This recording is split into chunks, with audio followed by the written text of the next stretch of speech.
The receipt lay on the table like a quiet accusation. $0. Not even a single coin. Just a blank space where hope usually lived. For Marisol Hayes, standing in the middle of a busy diner with the hum of clinking plates and the smell of coffee in the air, that empty line felt heavier than the entire shift she'd worked. She took a slow breath, steadying herself, because this wasn't just about money, it was about another reminder that life rarely showed mercy to people already stretched thin.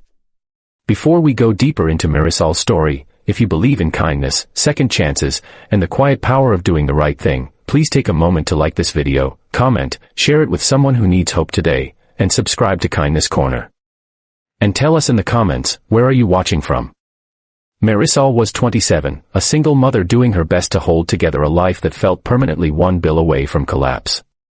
She worked double shifts at a classic roadside diner just outside Cedar Ridge, a town that lived somewhere between forgotten and overlooked. Her mornings began before sunrise, packing snacks and coloring books for her 4-year-old daughter, Ilara, who spent the day with a kind neighbor while Marisol poured coffee for strangers who rarely learned her name. She wore exhaustion like a second uniform, stitched invisibly into her apron. That afternoon had been especially long. The lunch rush blurred into late afternoon, and then came the man everyone noticed the moment he walked in. He didn't announce himself, didn't demand attention, but something about his presence shifted the room. He wore a tailored coat, carried himself with quiet authority, and spoke politely but sparingly. His name, printed on the credit card slip later, was Grant Hollowell, a name Marisol didn't recognize, though many in the world did. A billionaire, though she wouldn't learn that until much later. Marisol treated him like she treated everyone else.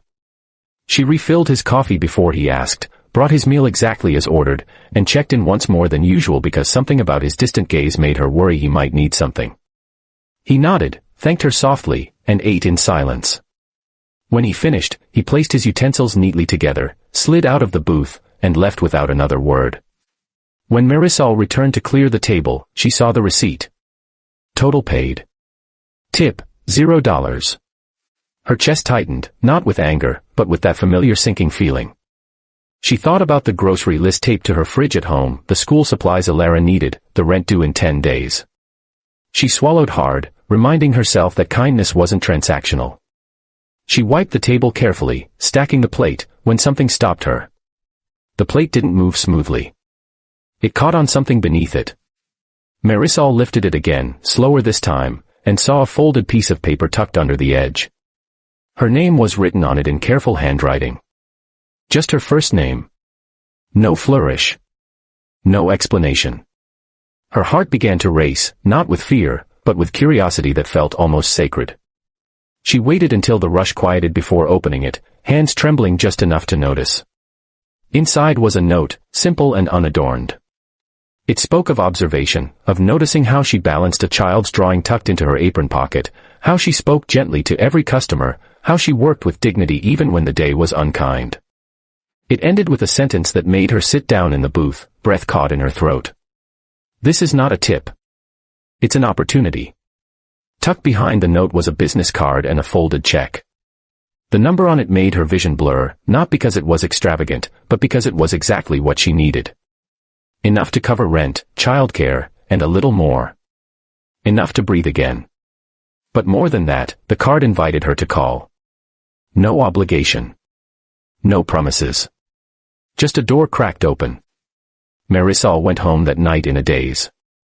She held Ilara a little longer than usual, listening to her chatter about the shapes she'd learned that day, feeling something unfamiliar bloom in her chest, possibility.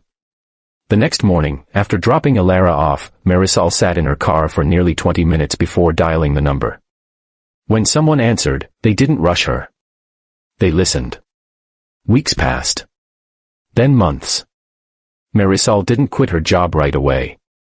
She learned that Grant Hollowell ran a foundation focused on small-town businesses and overlooked talent. He believed dignity came from work, not handouts.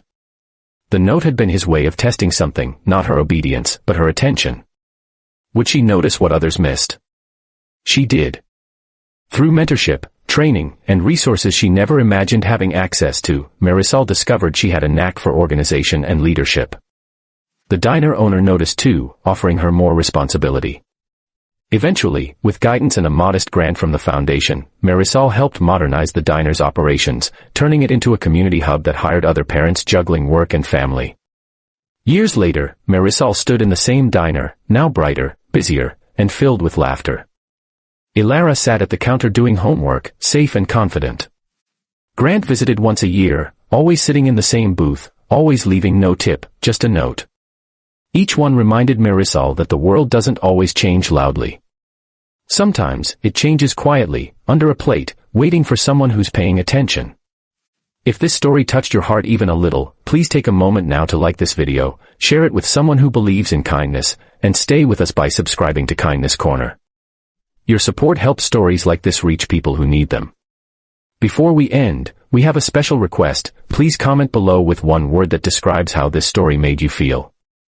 And tell us where you're watching from. Your words matter more than you know. Because sometimes, what looks like nothing, changes everything.